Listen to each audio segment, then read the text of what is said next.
Have you ever wondered why people with plenty of money still feel guilty about spending in retirement? Maybe this is you. You're on the edge of retirement, or maybe you just retired, and you're still struggling with the mind games of spending after decades and decades of kind of diligent savings. Even if you feel, or even if you know that you've got enough, you still can fall into this trap. Now, you're not alone. The studies back this up, and they show that even wealthy retirees often spend far less than they can actually afford. And for many, it's not actually about living it up. It's about kind of feeling financially secure, which is understandable. So in this video, we'll dive into why so many retirees actually struggle to spend. I'll share a little bit about what this means for your retirement. Then I'm going to give you 3 practical strategies to hopefully help you feel more comfortable spending without fear of running out of money.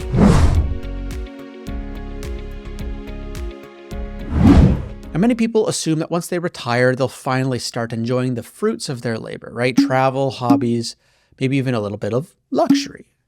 But in reality, that's not actually how it always plays out. Studies show that even people with plenty of money saved for retirement still struggle to spend it. In fact, according to this data from New York Life in a report called Understanding Underspending in Retirement, well named, only 16% of retirees actually withdraw from their portfolio on a regular basis, and 30% don't withdraw anything at all.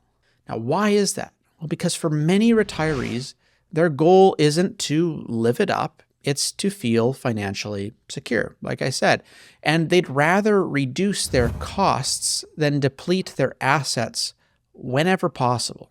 When we walk our clients through our retirement planning process and we ask what their number one fear is of their upcoming retirement, it's always some combination of not being financially independent or not feeling financially secure. And this is with people who typically do have enough to retire comfortably. So we see this reluctance to spend firsthand. Now, what this means is that even for those who have enough saved, they're still dealing with this deep-seated fear of running out of money. They've spent their entire lives building up a nest egg, and now they're in retirement. The idea of spending it, even on the things that they want, kind of still feels unsettling.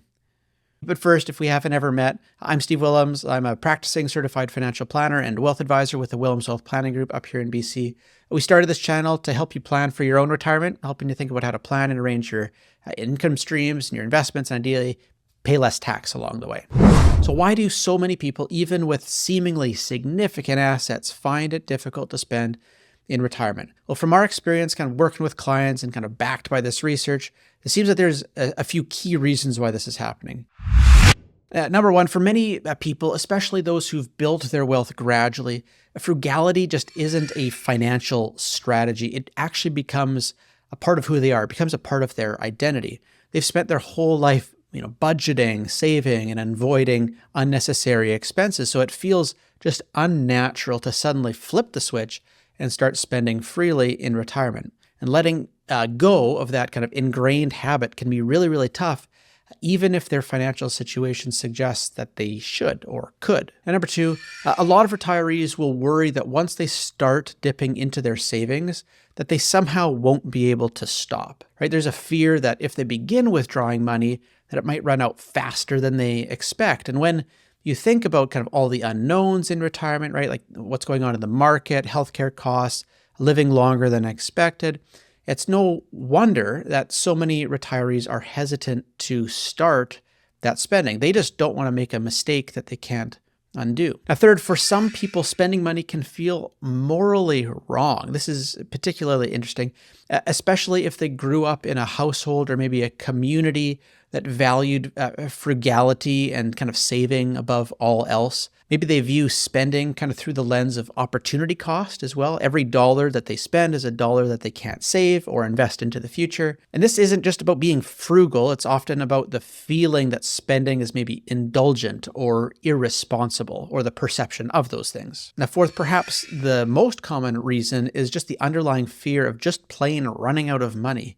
Even those with well-funded retirement plans kind of worry about unexpected costs like maybe medical expenses or helping kids later on in life.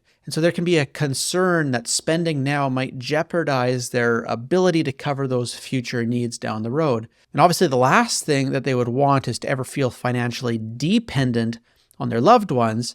So many retirees will just kind of want to make sure that they can help their loved ones without putting their own financial security at risk. It's this juggling act. It's especially common with folks who are thinking about retiring here in this decade. Now, another reason we see is that some people will come into wealth later in life, maybe through a successful business or maybe an inheritance. And for those individuals, the idea of spending just feels uncomfortable because they've spent most of their life in a completely different financial position. They don't maybe even see themselves as wealthy, right? That's other people. And they certainly don't want to look flashy or extravagant, even though they now have the means to go and spend more freely. So those are the reasons why people struggle with this. But what actually happens when you hold back and you don't spend, even when you can afford to? Surprisingly, there are many consequences, actually, and many of them aren't even financial. First is just the reduced quality of life, right? By not spending what you've worked so hard to save, you might be actually limiting your enjoyment in retirement. This could mean skipping out on experiences that you've always dreamed of doing, maybe travel, taking up a new hobby, or spending more time with the family. We often see retirees who have kind of the financial means, but they end up living a life far below their potential. Prioritize, even in retirement, saving over living. And the irony here is that many could easily afford to enhance their lives without really jeopardizing that long-term security. Now, the second consequence is missed opportunities. One of the most common regrets we hear from retirees is that they waited too long to enjoy their wealth. Somehow they wait, and then it's too late. Whether it's delaying travel until health issues arise or kind of holding off on family gatherings, many retirees will look back and they'll wish that they had taken advantage of those opportunities when they were younger and healthier. Time is one of the most valuable assets in your retirement, and so it's important to balance this need for financial security with just making the most of the years while you're able to enjoy them. The third consequence is just this risk of leaving too much behind, right?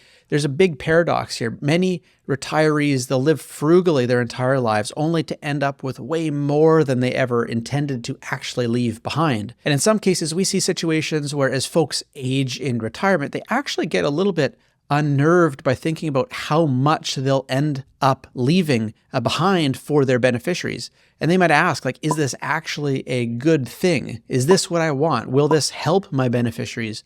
Will this hurt my beneficiaries? People often echo Warren Buffett's philosophy of wanting to leave their children kind of enough to do something, but not enough to do nothing, right? Probably the last thing we would want to do is to contribute to this idea of affluenza, right? Zapping the next generation of the desire to build or create or grow their own wealth.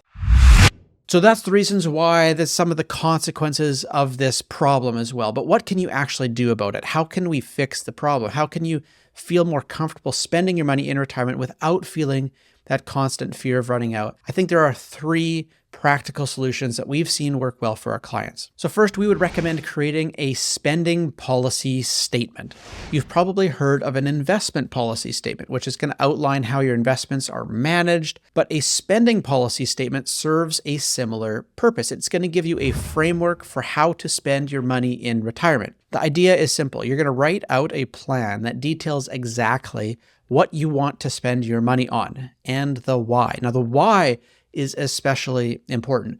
This might include things like travel, helping your kids, grandkids, hobbies, maybe even philanthropy. Now, by pre-deciding where your money will go, you can remove the emotional friction of wondering whether you should or you shouldn't spend that money. It also creates a psychological nudge.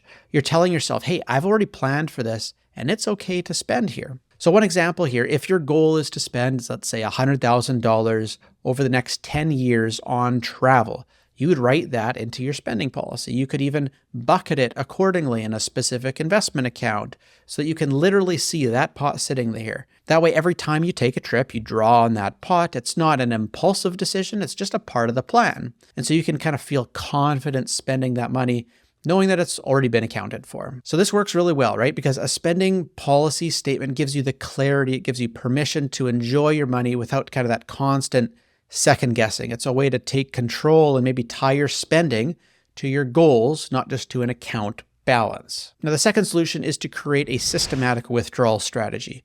Now, one of the main reasons retirees are hesitant to spend is that they just don't have a clear withdrawal plan. Instead of feeling like you're randomly kind of dipping into your savings, a systematic approach is going to make spending feel structured and predictable. So what does this look like? Well, it's going to mean setting up regular withdrawals from your investment accounts, monthly, quarterly, kind of based on a sustainable percentage of your portfolio, and ideally kind of a larger decumulation plan. This way, you're not constantly debating whether you need to sell investments or move money. You just follow a clear and consistent withdrawal plan that kind of aligns with your spending needs. Now, earlier I cited that crazy study by New York Life where only 16% of retirees withdraw from their portfolios on a regular, systematic basis. Now, by setting up a clear withdrawal strategy, you're taking kind of the guesswork out of the equation, and you're making it easier to actually enjoy your retirement without having to worry about how much you can afford to take out. Just automate it, right? Turn the portfolio into a reliable paycheck. You'll know when and how much you'll get, and it'll go a long way to reducing that anxiety. Plus, you can adjust the strategy at any time, obviously based on your needs. And finally, let's just talk about financial planning for longevity, right? One of the biggest fears retirees face is, what if I live longer than expected? Will I still have enough, right? We're statistically living longer, so this is a valid concern. But with proper planning, you can address this worry head on. So when we build retirement plans, we run long-term projections to show clients like how much money they can safely withdraw while kind of ensuring it's likely to last. We can often then also simulate kind of worst case scenarios, right? Like what happens if we have a market downturn or rising healthcare costs, and folks can kind of see that their plan will hold up even in tough times, right? We've shown many kind of examples of those plans on this channel dozens of times. Those are just that though, right? They're samples, they're cases. If you haven't tested this for yourself, yet, and you feel like you probably have enough, but you just haven't stress tested it yet, and retirement is coming at you hard and fast, now is the time to kind of hunker down and do that work. Well, we'll do the work. You just got to get us up to speed. If you'd like to make that happen, I'll put a link in the description below for you to grab time for us to chat. Anyway, those are the three solutions, right? A spending policy statement, a systematic withdrawal strategy, and just financial planning for longevity can really help you overcome the psychological barriers that can keep you from spending. So that's all for now. I hope you found this helpful as you kind of plan for your own retirement. We'll keep these videos coming over the next couple of weeks as we aim to help more and more Canadians retire without all the stress. Thanks as always for watching. I'll see you in the next video.